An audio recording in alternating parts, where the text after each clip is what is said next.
This week, we will continue with the development of Islamic dynastic rule. When you read part 3 of your first chapter, I would like you to be aware of a few issues. These issues are crucial in understanding the development of the art as well as understanding the current politics in the region. In the turn of events following the passing of Prophet Muhammad, there was the question of leadership and how to hold on to what had been achieved by the Prophet to that point. You should be aware, up to this point, there had been no military campaigns into other countries or regions. Most of the conflicts had taken place within the Arabian Peninsula between the tribes and communities who were, for the most part, at conflict over internal issues, such as resources like water and other necessities. While the Prophet had tried to transform his people from the entanglements of tribal social structures into a community of people who followed some type of central rule and civil laws, for the most part, the tribal laws were still persistent.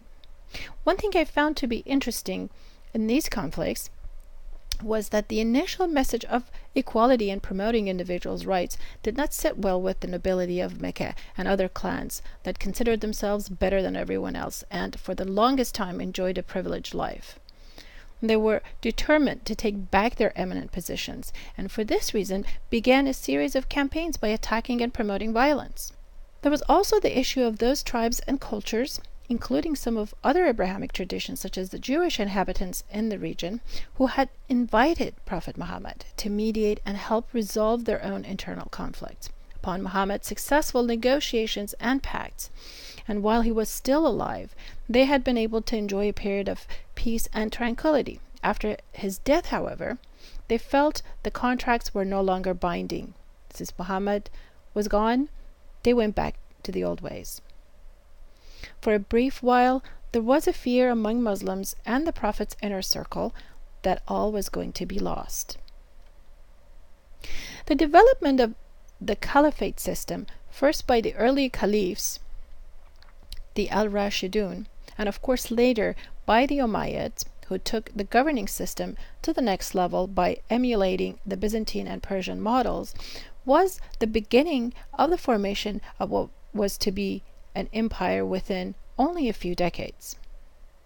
During Omar, who ruled from 634 to 644, Islamic rule was expanded into the Fertile Crescent region, Syria, Palestine, and Western Persia.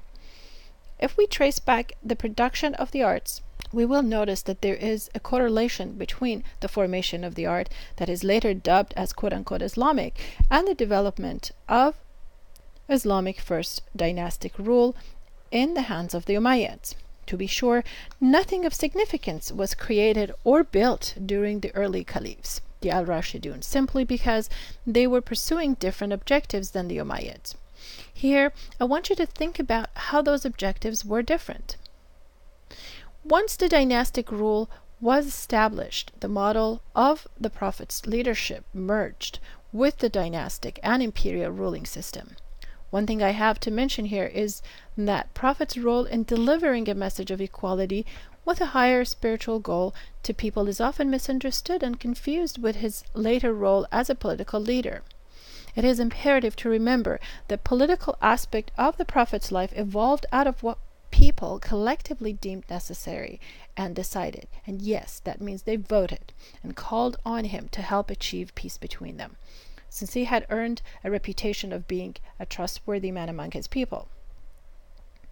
It is following the Prophet's death, however, that the political power initially bestowed upon him by the people is divided among different branches once he is removed from the picture, about which you will read in your text. Think about what it means when that happens. My understanding is that assuming political leadership and dealing with political issues and affairs of the public is not something that can be inherited from father to son, which is exactly what the Umayyads had done. I think people were correct in thinking there had to be a renewed vow between them and whoever was going to become the successor of the Prophet politically.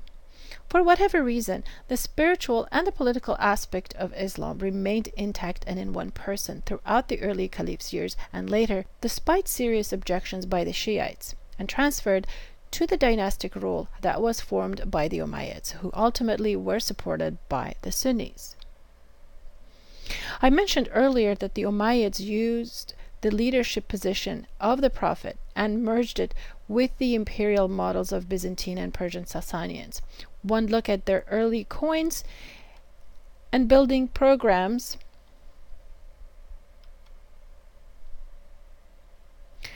of course, the Dome of the Rock, for instance, testifies to this. In mid-8th century, when the Abbasids, in the name of removing the monopolization of power by the Umayyads and revoking the Arab supremacy that was an anti-Islamic idea, came to power with the help of the Persian Shiites. They, however, ended up on the same path as the Umayyads in reinstating dynastic rule, benefiting their own clan. It is significant to note that with the Abbasids came a certain openness and acceptance of non-Arabs, which was instrumental in the creation of the Golden Age.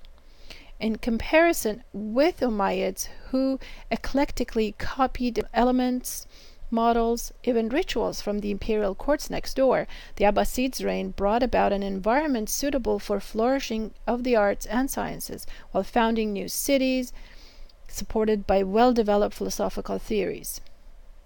This period is, of course, known as the Golden Age. During the Golden Age, the splendor of Islam reached its heights, while its geographical borders were expanded from the border of China to the south of Spain. The Umayyad prince, who had escaped to south of Spain following the murder of his family by the Abbasids, established the Spanish Umayyad dynasty in regions of Cordoba and Seville. The presence of Muslims in south of Spain was a critical moment in history, for it is owed to the contributions of Muslim scholars and a sort of a collaborative work among them and their Jewish and Christian counterparts that 500 years later Renaissance was made possible in Europe. The spread of Islam and its encroachment on Christian territories, of course, resulted in a series of conflicts known as the Crusades.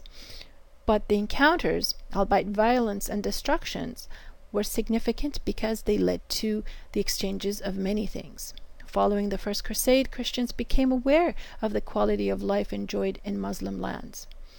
They brought back with them spices and luxurious goods to Europe that remained symbols of prestige and wealth for centuries, even to this day.